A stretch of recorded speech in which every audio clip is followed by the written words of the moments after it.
আমার মায়ের বুক খালি করবে, তারা এদেশের শিক্ষাঙ্গনগুলোকে কসাইখানায় পরিণত করবে। আমার মায়ের সন্তানেরা পড়তে গিয়ে লাশ হয়ে মায়ের করে ফিরে আসবে। এমন ছাত্র রাজনীতি আমরা দেখতে চাই না। অবস্থা অনেকটাই এমন, আজ বাংলাদেশকে ভালোবাসাই সবচেয়ে বড় অপরাধে পরিণত হয়েছে।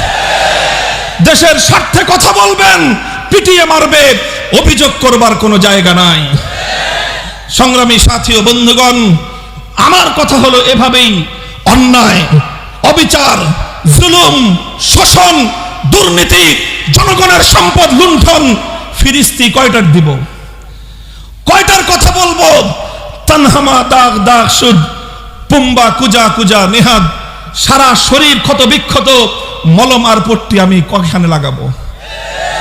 এভাবেই চলবে। মুসলিম